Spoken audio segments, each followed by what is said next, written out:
제발 좀 조용히 할 수 없어요? 여기 교회예요. 나 다리 부러진 것 같아. 내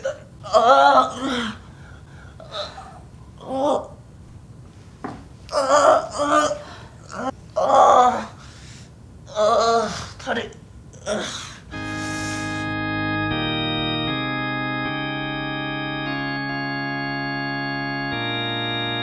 누가 나 좀 도와주세요. 저기요.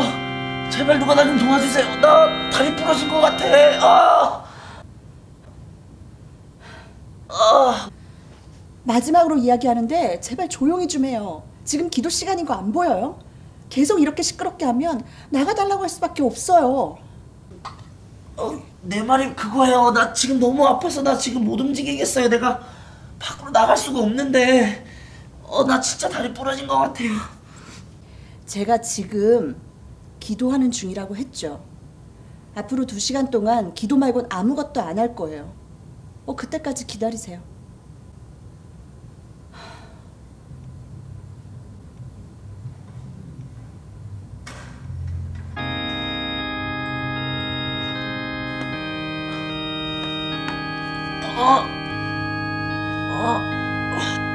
저기요. 그러면 알겠으니까 거기 그 옆에 핸드폰이라도 좀 건네줄래요? 거기 자매님 옆에 핸드폰 있잖아요. 핸드폰만이라도 좀 주워주세요. 네? 그 자매님 옆에 있잖아요. 네? 너무 아파.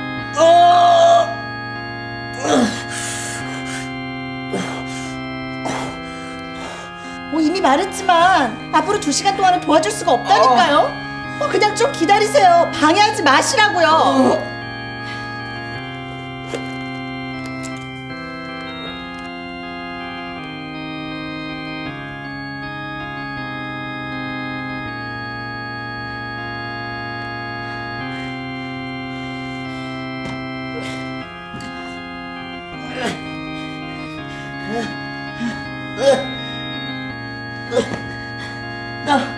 다리 힘이 안 들어가.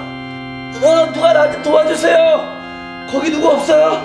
나 큰일 난 것 같아요. 주여. 누가 나 좀 도와주세요.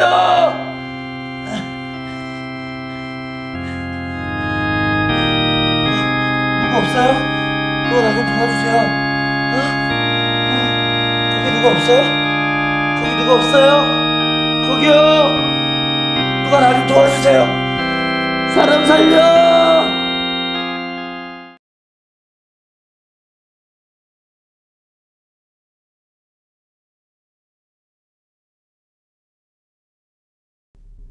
In Luke chapter 14, we see Jesus coming to the home of one of the rulers of the Pharisees to eat food on the Sabbath.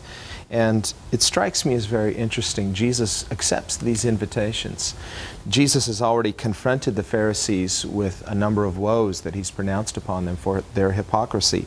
And nevertheless, they keep inviting him to dinner.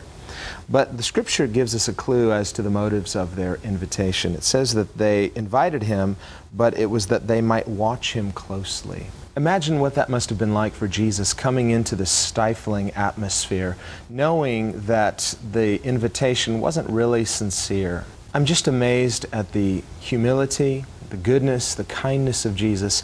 Even he takes opportunity to heal a man who's present there and to teach the people about the heart of God. What I'm also impressed with is that Jesus, in starting the church, the New Testament church, he died for the church.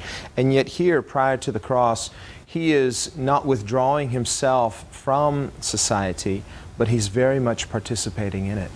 However, he does so without compromise. He never compromises his message.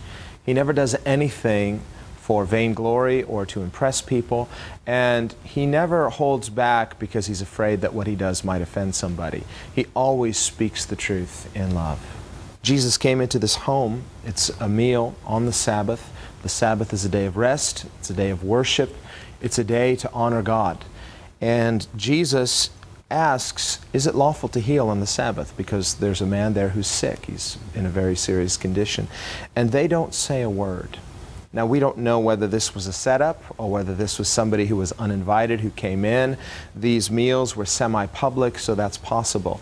But we really don't know the background of why this sick man is there. However, they don't say anything because they can't.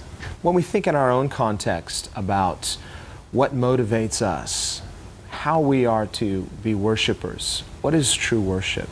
Is worship just a religious formality, something we observe ritualistically? Not at all.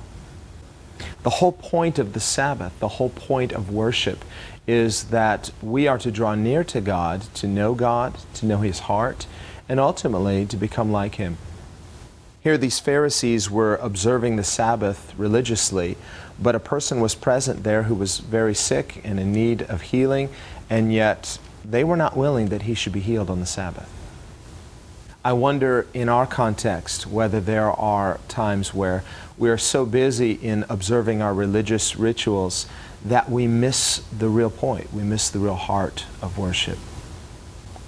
James 1 verse 27 says that pure and undefiled religion before God and the Father is this, to visit orphans and widows in their trouble and to keep oneself unspotted from the world. What I see is two things.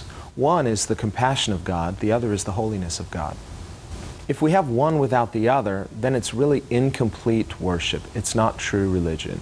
Real worship, a real relationship with God, is both. Compassion without holiness becomes humanism, but holiness without compassion becomes legalism. Jesus chided the Pharisees for caring more about their animals than they did human beings. He said in Luke 14, verse 5, "Which of you, having a donkey or an ox that has fallen into a pit, will not immediately pull him out on the Sabbath day?" In our religious worship and our religious formalities, let's keep in mind the real heart of worship, and that is that as we worship God, we are to become like Him, and God is compassionate.